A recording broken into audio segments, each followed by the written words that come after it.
Të dashur shikues të RTI-s, prej planit që kemi bërë për Ramazanin me këshilla praktike të aspekteve të ndryshme shëndetësore, sot me doktoreshën, specialistën e ginekologjisë Lindita Ibrahimin, do t'i marrim disa këshilla praktike rreth agjerimit për gratë shtatzana. Doktoresh, përshëndetje dhe mirë se erdha.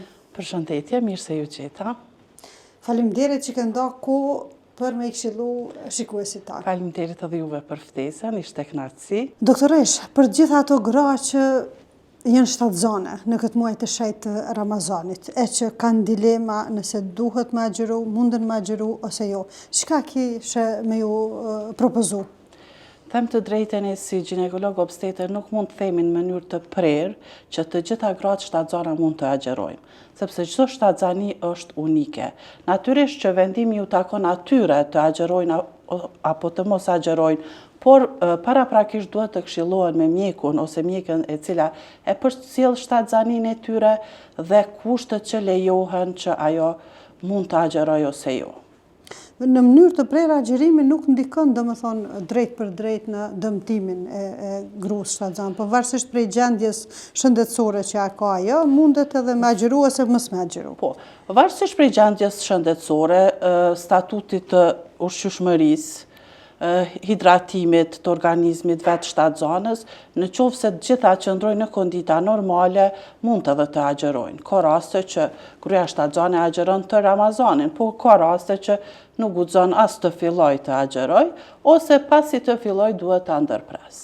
Ai që është vullën për agjerim ose mos agjerim në këtë rast është ginekologu. Ne vullën e qesëmi vetëm për gjendjen e gruas shtatzan dhe fëmijës, kurse vendimi I takon vetë asaj. Ne mund të themi se një shtatzani është e shëndetshme, vetëm kaq.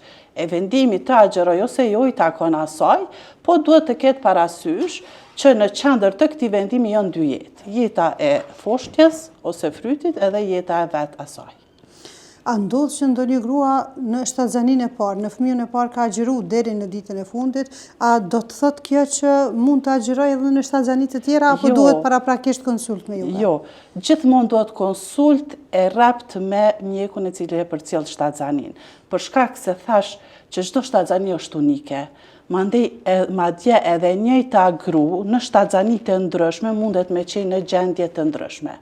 Edhe të gjithë fëmijët, të gjithë frytat që I bart ajo gru në shtatzani të ndryshme nuk është e pamundur të jenë në gjendje të njëjtë. Në një shtatzani për shembull ka qenë gjithçka normale, shtatzanin tjetër mund të ketë probleme me tension ose diabet dhe kështu me radhë.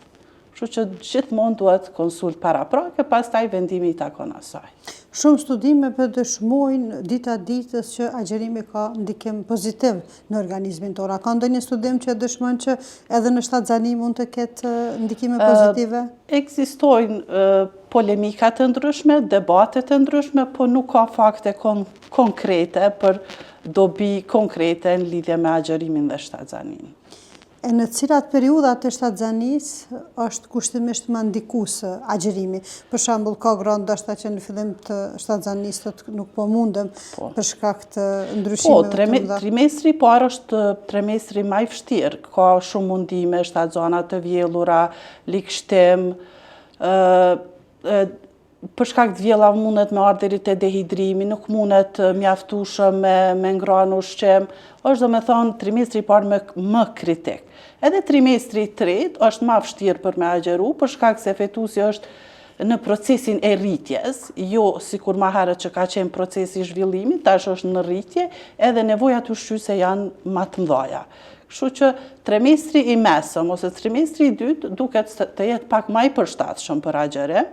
Unë shpesh them edhe trimestri I dytë është kur shtatzana e shijon shtatzanin. Për shkak se të vjellurat rallohen ose ndërprehen tërësisht, është pak më e lehtë pesha e barrës në trimestrin e tretë. Kjo është periudha ku edhe mund të agjerojnë më lehtë, po edhe ndihen më mirë edhe shijojnë shtatzanin gratë shtatzana. E për krejt ato shtatzana që janë të na ndjekë dhe janë të agjeru, çka duhet me pas kujdes? Nëse agjerojnë është fjala. Nëse agjerojnë me u hidratu mirë, me ushqym mjaftueshëm, me të gjitha produktet e nevojshme ushqyese, pemë, perime, jo brumra, jo yndyrna, të pinë sa ma shumë langje ujë, t'jenë të hidratuara, edhe nëse qëndrojnë mirë, nuk ndihen të lodhura, të molisura, lëvizjet e bebes që normale, sikurse edhe më herët para agjerimit, mund vazhdojnë të agjerojnë. Po, gjithmonë, pasi që mjeku i saj ose mjekja e cila e përcjell shtatzanin e ka dhënë dritën e gjelbërt. E ti dashur shikuese që jetë na përcjell tash dhe je shtatzane ke fillu me agjeru.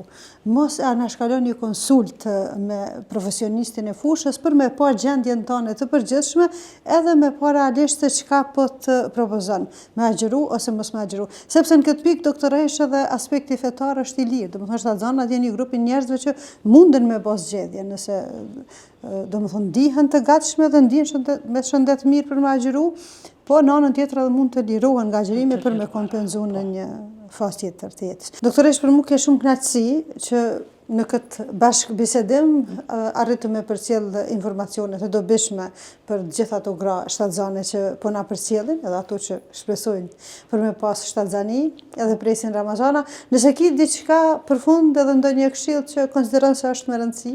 Kënaqësia ishte edhe imja, t'jap këshilla në këtë emision të mrekullueshëm.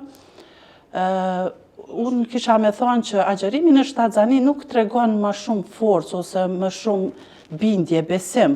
Prioritet është shëndeti në anës edhe i foshnjës. Nëse ndiheni mirë edhe pas konsultës me mjekun e juaj, mund të agjeroni. Nëse jo, atëherë vetëm ta keni parasysh që në qendër të vendimit tuaj qëndrojnë dy jetë, jeta juaj dhe e foshnjës. Faleminderit shumë, doktoresh. Përndryshe, të dashur shikues, adhurimet në muajin e shenjtë Ramazanit janë të shumta.